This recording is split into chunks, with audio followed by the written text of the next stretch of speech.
I wasn't even able to make ends meet at the end of the month. My wife came home one night and she said, we can't pay the mortgage this month. And I just sort of, my life flashed before my eyes. I said, what are we doing wrong? Here I am, the network news anchor, making good money. Where is our money going? Honestly, that night was kind of where everything changed for me. Welcome to the Rental Property Owner and Real Estate Investor Podcast, brought to you by the Rental Property Owner Association, providing benefits and services to real estate investors and rental property owners for over 48 years.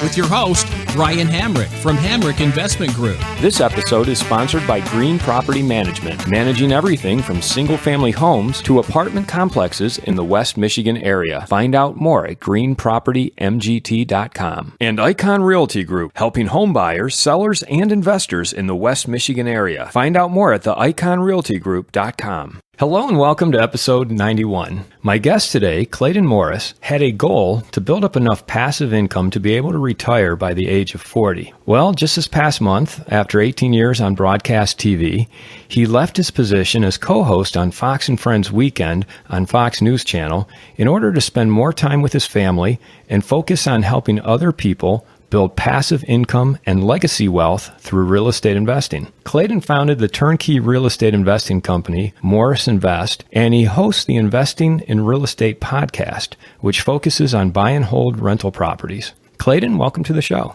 Hey, thanks so much for having me. I'm excited. Well, thanks for being here. I kind of want to just start with the idea of leaving your job and transitioning to real estate, because a lot of people listening to the show have jobs. But the reason they're listening to shows like yours and mine is because they want to figure out how to build that passive income through real estate in order to leave those jobs to do real estate full time, just like you and I have both done. But you had a great job. I mean, you were co-host on Fox and Friends. It looks like a glamorous job. You're on TV. Millions of people watch you. It looks like you were having a lot of fun on that show. You got to talk to interesting people. So why in the world would you want to leave a great job like that to go into real estate full time? It's a great question, Brian. I think, at the end of the day, it doesn't matter how glamorous a job appears. When you're working for somebody else, you're still working for somebody else. It doesn't matter. My show was the number one morning show in cable news in the world. We were on in front of 2 million people. I would walk through airports and people would stop me. I'd go to restaurants, people would come over to the table. That sounds all glamorous, but, that's just ego, And so at some point you got to ask yourself, why am I continuing to do this after I've achieved financial freedom? What am I continuing to do this for? And I didn't have a good answer. I had achieved financial freedom a few years ago through rental real estate, and I had made it my mission because of 10 years ago, I didn't get fired. I lost my job. And I was at a local affiliate in Philadelphia, and I was there for about a year. Or a little less than a year. They had encouraged me to buy a house in Philadelphia. This was my hometown. I was back. I was the host of Good Day Philadelphia on the local Fox affiliate. And a week after I got the job there, my news director was fired. And she brought me in there to make the morning show kind of fun and hip and young again. And that's what I love to do. I love to have fun and, do sort of creative things or jump off the set and go and have fun in the studio.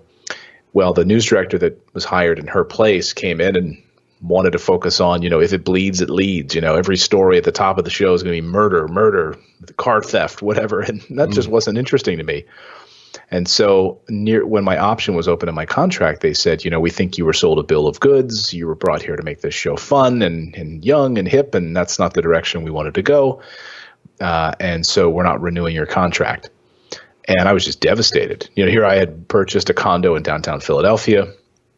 I thought I was going to be here for a long time, and now the rug was pulled out from under me. Again, a paycheck job. And I'd flash back to being 12 years old, watching my dad lose his job. And he was just so scared.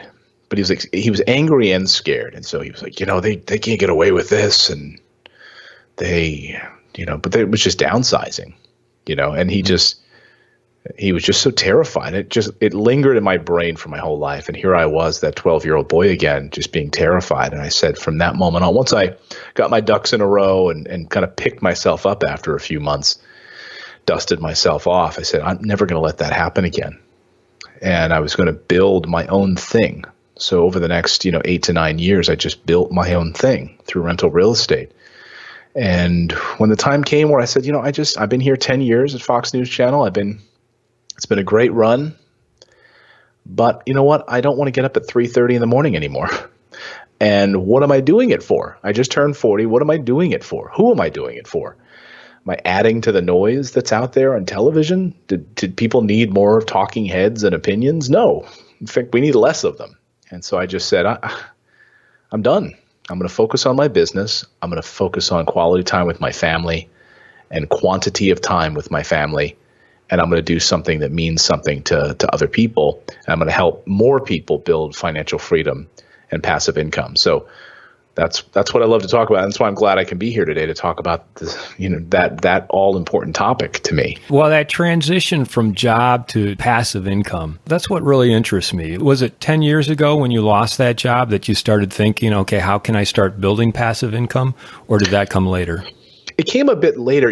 I always knew that real estate, I was aware that real estate was a vehicle that made a lot of sense to me. I grew up with a lot of ignorance around money. I grew up with a lot of negative associations with money. Money doesn't grow on trees. We're not the Rockefellers. We can't afford that. So it's very important the way we talk to our children because that stuff stays ingrained in their brains. So I really grew up with that rich dad, poor dad philosophy where my dad was the poor dad. I mean, we were middle class and I was never wanting for anything. But his way of building wealth in his mind was you work hard and you get a raise every few years. That's how you build wealth. And you put some money away in maybe some kind of a retirement account. And that's how you truly build wealth in this country. Buy a home and live in it. And there you go. Well, we know that that's a false premise. But it took a long time for me to break that.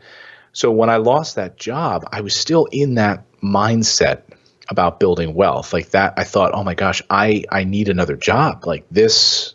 I'm not going to be able to do this on my own. I need another job in order to build wealth. And so I did get another job. Fortunately, the network came calling to me, Fox News Channel, and said, come on up to New York. And I said, what? You're the same company. I was just let go by your company. I don't get it. And they said, well, there's a big difference between church and state. Those are the affiliates and the small markets. We're the network. Come talk to us. And I got up there and they said, we've been following your career for a number of years. And we'd like you to, join us here and start working on Fox and Friends. And I said, you got to be kidding me, But I still hadn't shifted that paradigm. I still had those negative associations with money. And I was just saving up some money. And it was, I would say, maybe 3 years into my tenure there. So really only about maybe 6, 7, 8 years ago, I really started buying single family homes. And that's when I started to realize that that's how I could build wealth. If I could buy enough of those that every month they were cash flowing, it wouldn't matter if some news director lost his job and then, the new news director comes in and tells me that I can't work for them anymore because my contract is up. So, that to me was that was the moment when I lost that job. I knew that I wasn't going to let that ever happen again. I just didn't quite know yet how to get there. So what was it? What was the turning point or the inspiration that led you to buy that first property? Well, it's a funny story. I was on a flight to New Zealand, of all places. I was working, so I didn't really get to take a lot of time off. But my buddy, who's one of the great photographers in the world, lives in New Zealand, and he invited me to come shoot photos at his house on the South Island. And we were going to spend a week, like 5 days, and just kind of tool all around and take photos. And I was super excited about it. And my wife said, go ahead and go. I got the kids. I'm going to go to mom's house and hang out with her, and you just go. And I said, great. So I was on this flight, and I'm, 15-hour flight. I'm half asleep, and you were like an hour left in the flight. And I get to talking to this couple that was sitting next to me. They were in their 50s. And they said, oh, how long are you going to go to New Zealand for? And I said, oh, I'm going to be there for like 5 days.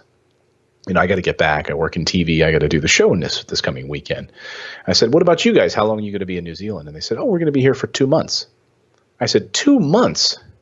So what do you guys do that you can go to New Zealand for 2 months? And he just looked at me and he said, oh, I'm a real estate investor. And I said, hold on, let me grab my pen because now I already knew like real estate was the answer. Stocks never made much sense to me.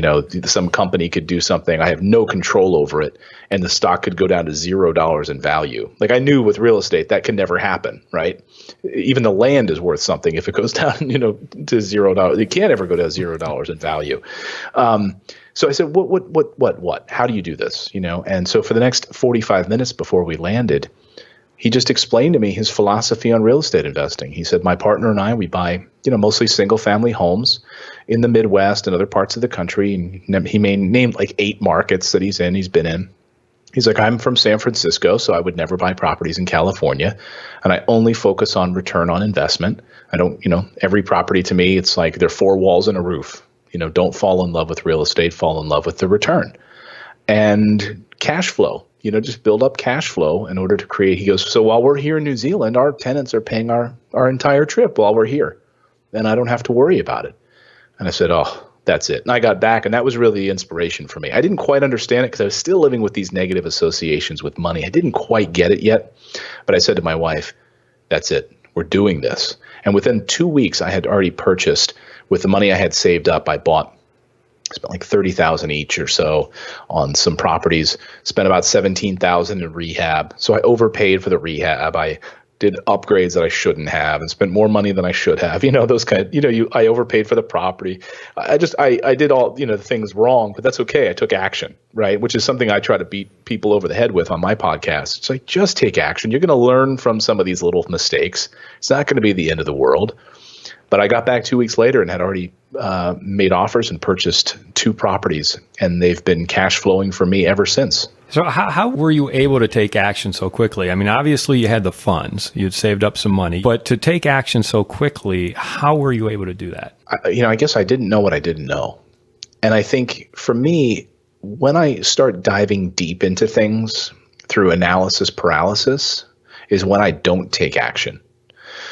I often find in the investors that I talk to on the phone or that call into our office, you'll find there's some folks who's like, I've been reading for 2 years and I get this opinion from this website, and then I listen to this thing and I get this opinion, and then I watch this thing, and this guy's doing mobile home parks, and then this guy's doing billboards. This guy's buying I listen to Grant Cardone. He's buying 100-unit apartment complexes, and he says don't buy single family homes.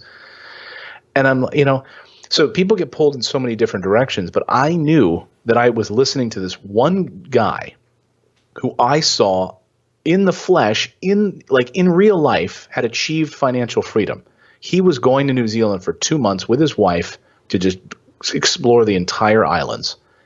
And for 2 months, he was going to have cash flow coming in from his tenants. And when he got back, he would continue to buy up more properties using the same rules and numbers that he had put in place before he went on his flight. So that to me was my model.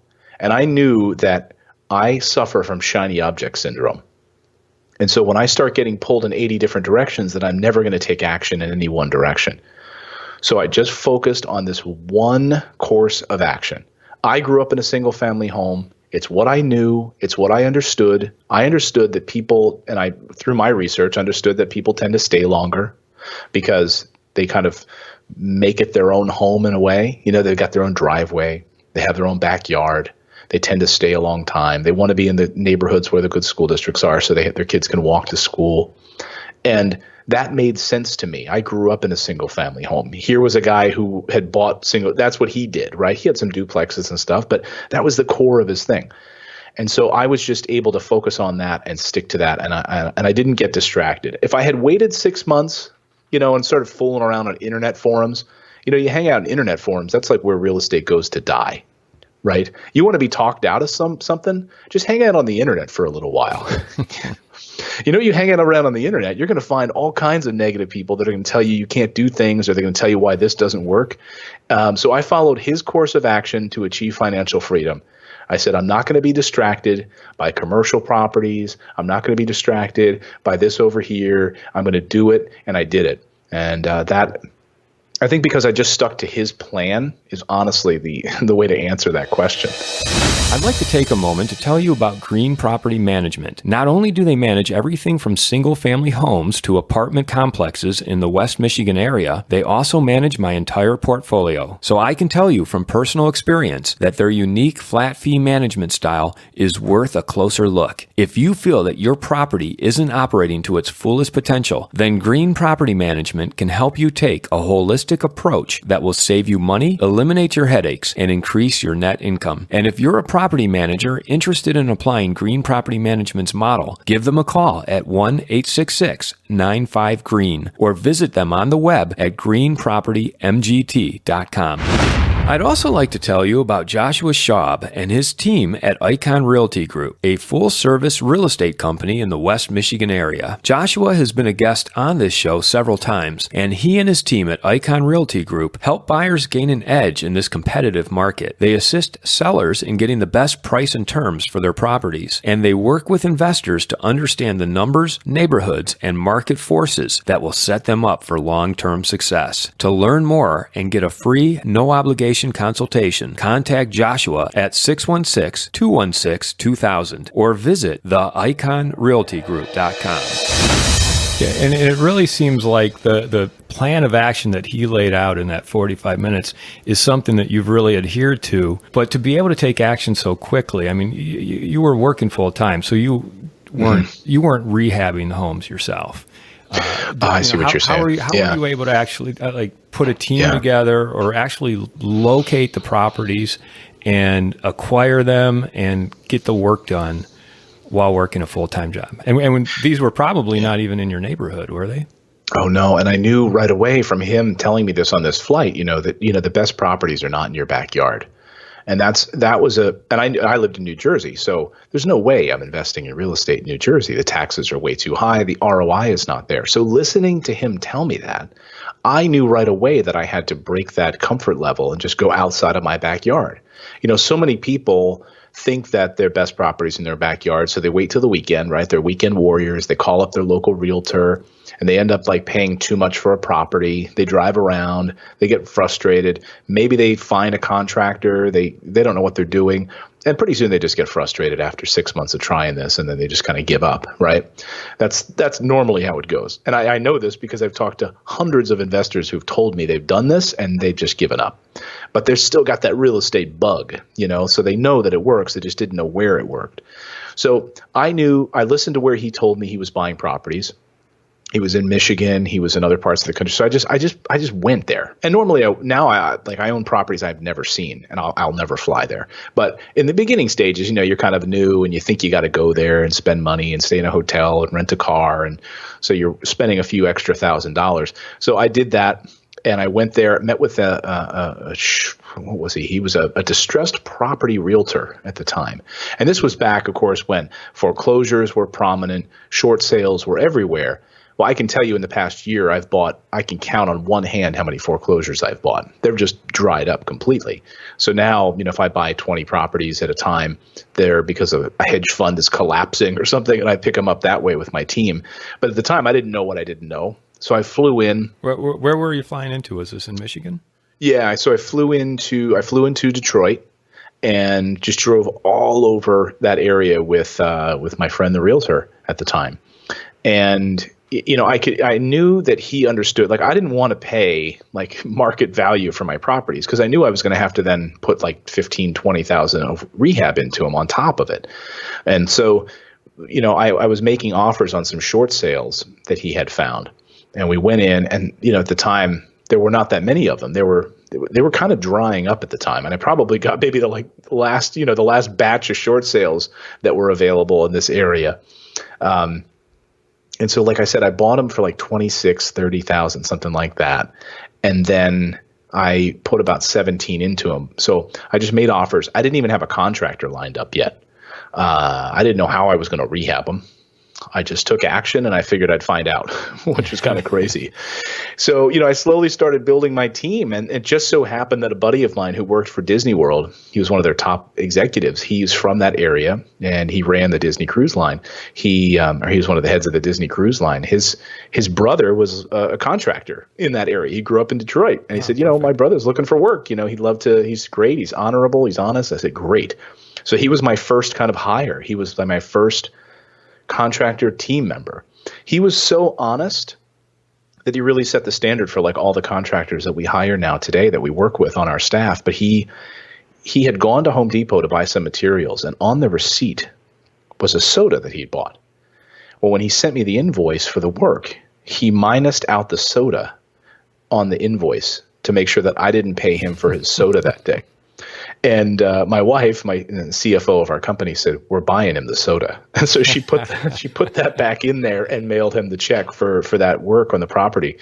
And he was fantastic and did a great job. And I didn't realize at the time, like I didn't have to pay for appliances, but I did anyway. Now our tenants buy all their own appliances and everything. So there's just things I spent more money. I did hardwood floors and did all sorts of extra bells and whistles that I didn't need to do for that neighborhood. The bottom line is, it would still rent for the same amount, whether or not I did those things or not. This is my point.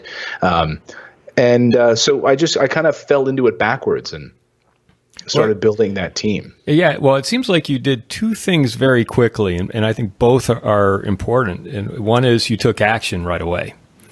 But the second thing is you started building a team right away, too. I mean, you didn't go out by yourself. You found a broker or a realtor to help you identify properties.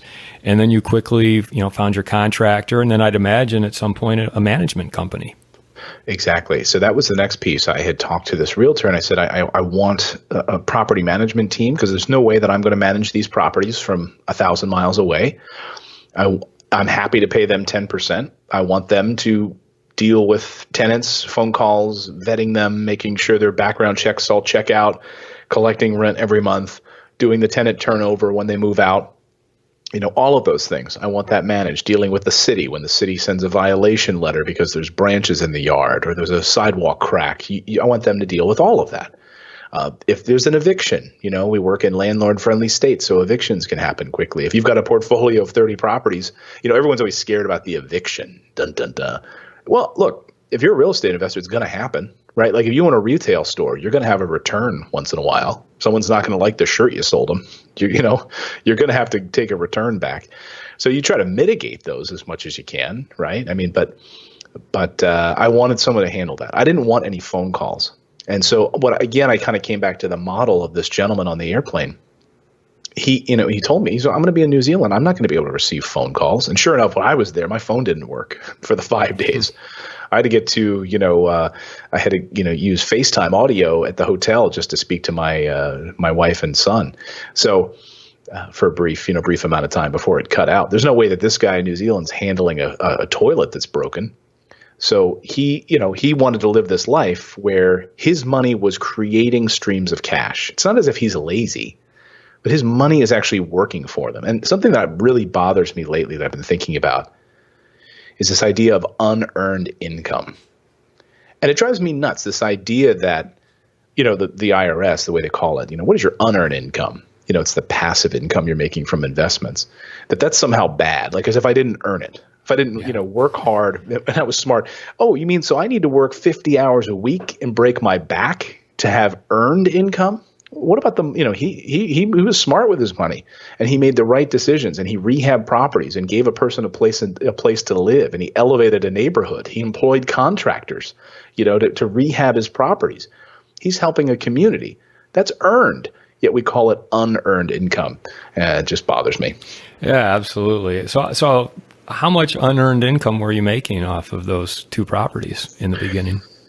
Yeah, in the beginning was $800 a piece, I think. 808. Well, no, one was $900 and one was $850. One had such a big backyard that I had it fenced. It was an older fence. I fixed up the fence, and I'm one of those people that I don't know where you come down on pets, Brian, but for me, if I've got a tenant that wants to have a dog, great.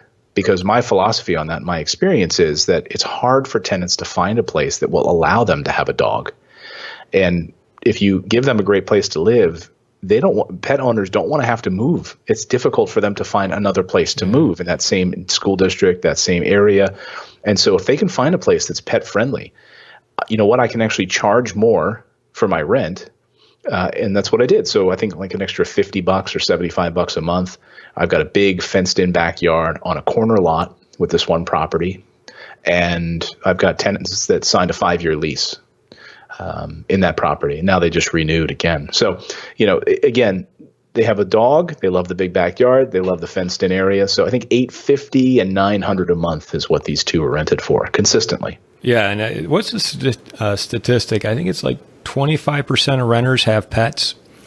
Or somewhere between 25 to 40% of renters have pets. So if you're not allowing pets, you're excluding, you know, that a huge segment of the rental population. Yeah, that's true. I've never heard that statistic, but I believe it. And you know, they struggle mightily to find it. Now, you know, some pet owners will try to keep the dog size lower so that they can move around. But look, some pet owners have bigger dogs, and those people. I mean, what's the dog going to do to the house? You know, I mean, at the end of the day, if it's, you know, you might have some scratches here and there, maybe on the door, they want to go out and go to the potty out back, you know, so there might be some scratches on a, you know, a $40 door from Home Depot or Lowe's. You know, to me, to have a tenant that's going to stay for 5 years, I'm happy to deal with that, you know. And you take a higher security deposit. Exactly. And then if you've got some stains on the floor in the hardwood, great. You know, get those buffed out and it's paid for. But, you know, that's all. You cross that bridge when you come to it. Yeah. So let's talk the economics here. So it was 2 properties you bought in the beginning. Mm-hmm. Right. And it seems like at a 50% expense ratio, you were probably cash flowing $400-$450 each property a month. Yeah. Yeah. You do You had a good job. You were probably making good money. That kind of cash flow is a good start. But some people get discouraged because they find that, well, the cash flow ends up being less than what they expect because you end up with unexpected expenses, capital improvements, that kind of thing. How did your 2 properties work out for you in the beginning?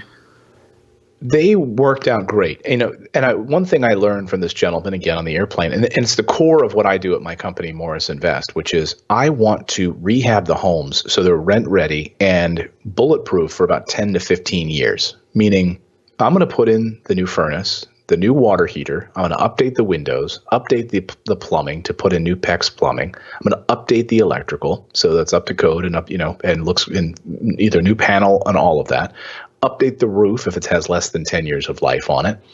And since I'm not putting in appliances, there are very few other moving parts. And yes, of course, I'm cleaning, you know, putting in new vinyl flooring or, you know, putting in carpet paint and new cabinets in the kitchen and vanity and toilet, etc. That's the minor stuff. That's the cosmetic stuff. That's the easy stuff.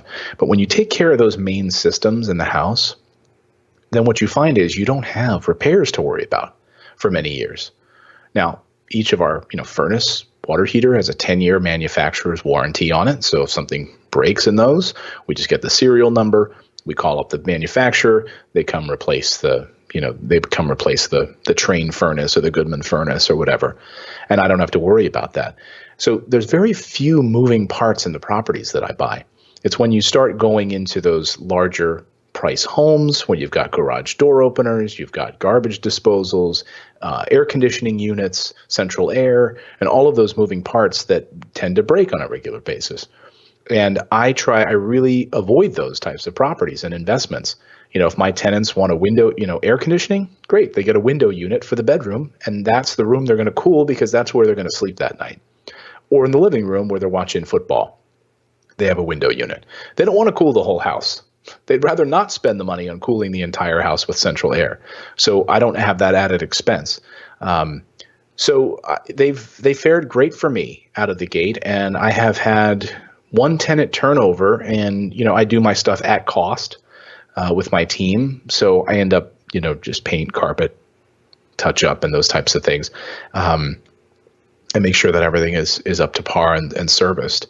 But I don't drown in repairs. And I hear that all the time from investors who maybe purchased a property, you know, maybe off the multiple listing service or with a realtor, and everything kind of looked good, everything kind of checked out, but the stuff's not updated. And they buy sort of an A-class property. They buy it for like 100,000, 120,000. And I just spoke to an investor the other day this happened to, and he's like, I keep getting charged like $5,000 on tenant turnover. He's like, I've not made a penny on these properties yet. He owns like 6 properties. And I said, and I was just heartbroken for him because that's not what I do. But to answer your question, they were cash flowing consistently for me right away, but I still hadn't like achieved financial freedom, and I was still really kind of suffering from this tyranny of wealth building and kind of still drowning in this idea of the rich dad, poor dad thing where I wasn't even able to make ends meet at the end of the month. My wife came home one night and she said, we can't pay the mortgage this month. And I had these 2 rental properties. And I just sort of, my life flashed before my eyes. I said, what are we doing wrong? Here I am, the network news anchor, making good money, and yet what are we doing wrong? Where is our money going every month? And then honestly, that night was kind of where everything changed for me. Yeah, well, that's a great thing to talk about. First of all, you back up a little bit. You talk about the tyranny of wealth building. What do you mean by that? So many people focus on the wrong things. And when it can consume people, and they try so many different things just to make money, but they're doing it for all the wrong reasons. And they're starting, new businesses that don't make sense with them. They're just trying get rich quick schemes on the internet. Who knows, right? We're sort of consumed by all of these different ideas around wealth building and what we need to do, or we're listening to other people tell us what to do. So we're hearing all of these issues, we're hearing all of these different, this cacophony of noise about wealth building. And, for me, I just didn't understand that wealth building wasn't the way my dad had laid it out for me. So I was still trying to sort of fit this rental model into my dad's old paradigm of wealth building. And that doesn't work. Because at the end of the month, I was just still spending money. So that extra cash flow was just gone. I was like, what am I doing? I can't even pay our mortgage. And so I had to go through my closet and dig out some like jeans that I had. And I sold them on Craigslist, and like I had an old camera and had to put it up just to pay our bills that month. Yeah, let's go back to that point. Your wife tells you we can't even pay our mortgage this month. And you had some sort of epiphany. What was that, and how did that come about? Well, it came about through tears. I mean, I was sitting down in my home office, and she came downstairs to me in my basement office, and I had this whiteboard on the wall, and she said, "We can't pay our mortgage this month." And I just spun my chair around and said, "What are you talking about? How? I just got a raise too. Like what? Where does this money go?" Well, we did this, we Christmas present, we had this, this birthday, we, did that travel, we bought that thing, we had this expense we didn't account for. And I just said that something's got to give here. And I said, wait a second, what if, sort of the idea of what I call the freedom number, and it's really the thing that changed my life, and the thing that I give away like for free on my website to people. And I don't care if they ever talk with us, work with us. Like, I want them to sit down with their spouse and do what I did with my wife over the next 24 hours.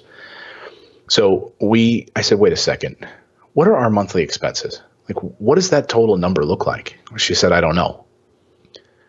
And I said, well, how do we not know? How? I mean, how are we going to live if we don't know what our numbers are? It's like, was it Dan Sullivan says, any business that doesn't know its numbers is not in business. It's the truth. You've got to know your numbers. How do you know you improved month to month if you don't know what you did last month? It's the same thing with the family. A family is a business when you run it properly. And that's how my wife and I now run everything as a business. It's what we talk about on our podcast and everything, and how to mitigate taxes and all those things. But this is where it started that night. And I said, okay, what are our monthly expenses? We got them all down on paper. And then I jumped up on my whiteboard and I said, wait, what if we have these 2 rental properties? What if we could have all of our monthly expenses covered by rental income, passive income? Just like the folks on the airplane to New Zealand, how could we reverse engineer what we owe every month and then make sure that we have enough income coming in from our passive investments to cover all of that. And that's where my freedom number, I said, that would be financial freedom, right? To my wife. And she's, yes, that's exactly what with that. But I say, if we pad it by like 10%, so, little trips and gifts and Christmas and sort of, but then we wouldn't, people just make up arbitrary numbers. Oh, I want to be a millionaire. Really? What if you could just have all of your monthly expenses covered with a nice little chunk of padding? That would be financial freedom. You would never have to worry about anything again by having those things covered.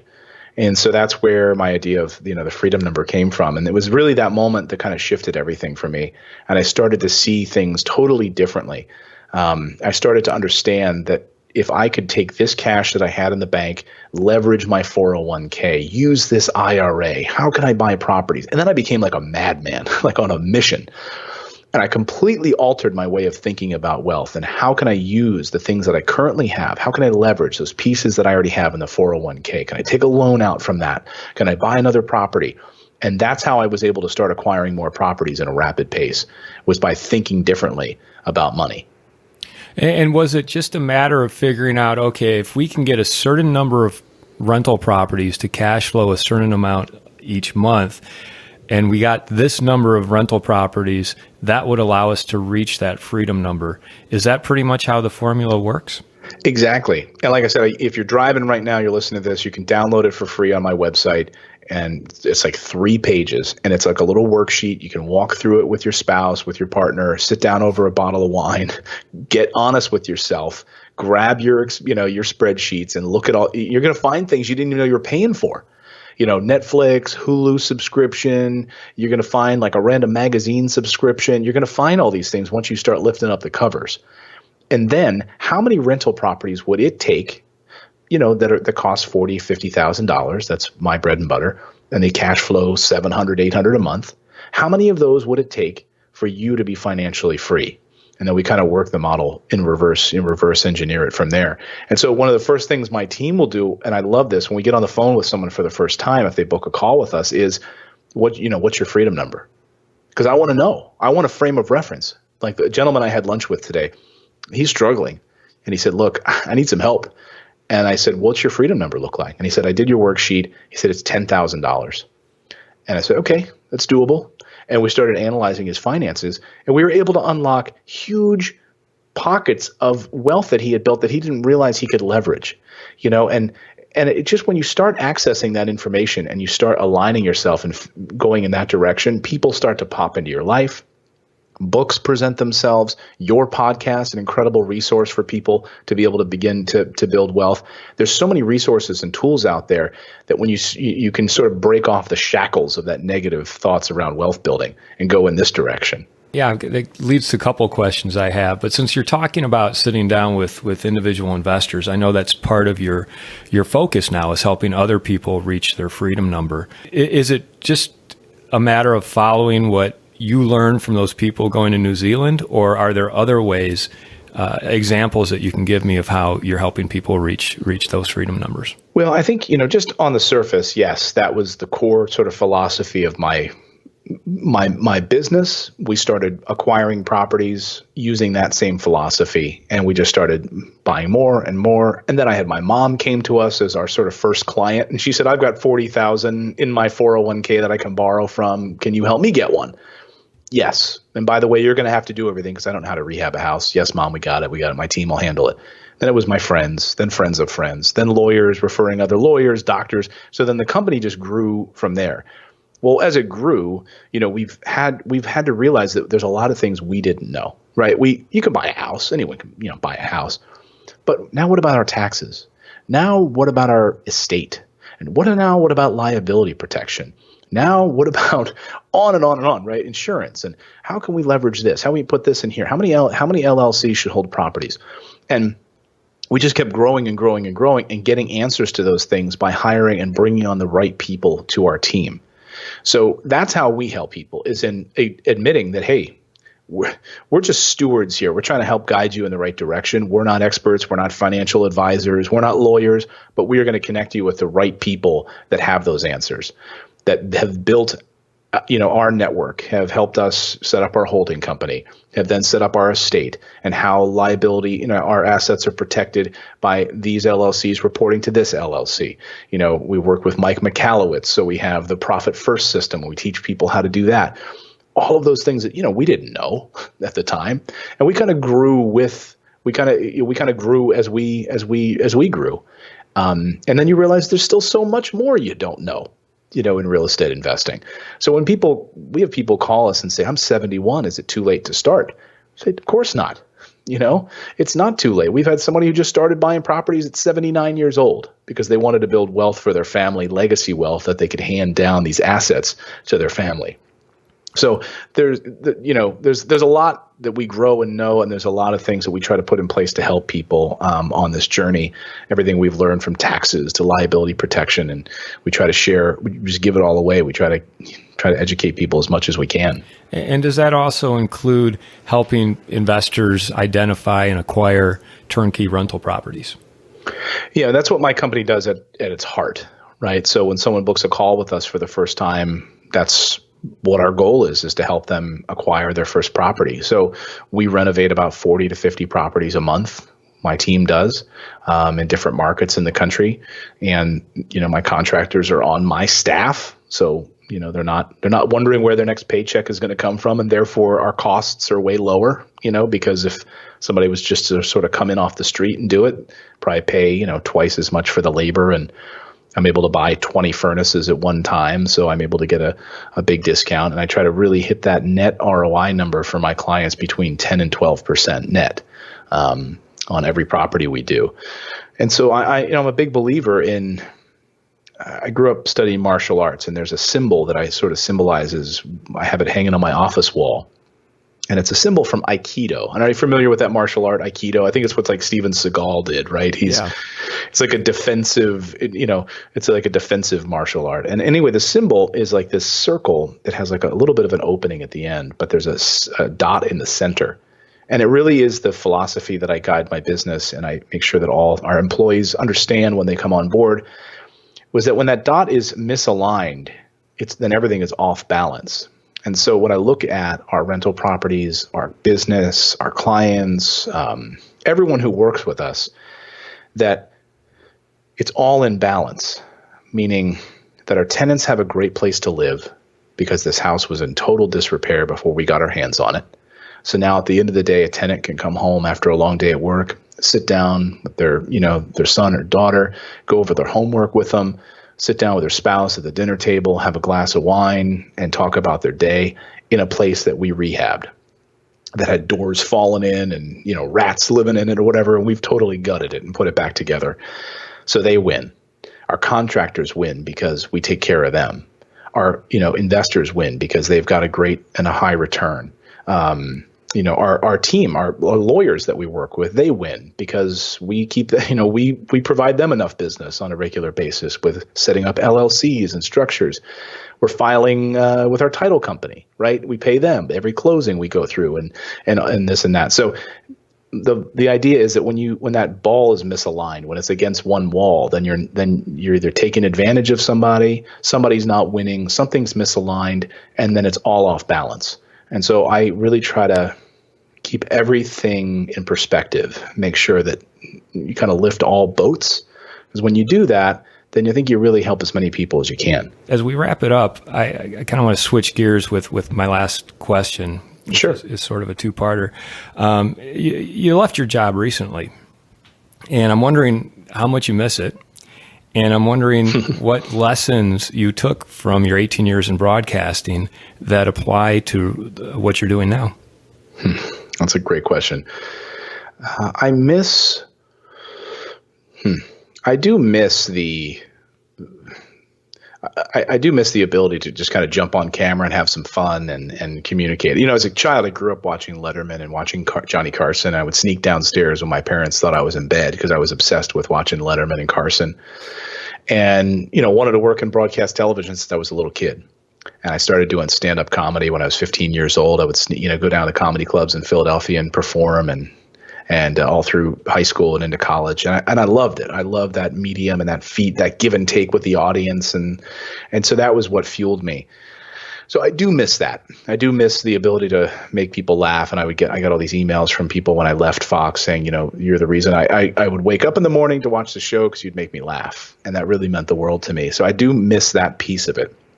However, that's why we're building a studio right now to be able to do more. My channel, the Morris Invest YouTube channel, I think we have about 150 videos there now, but we're about to build a sort of a live broadcast feature for the channel where I'm going to be able to just go on camera with our audience, help investors, answer questions, have fun, and not be, I don't want it to be stuffy.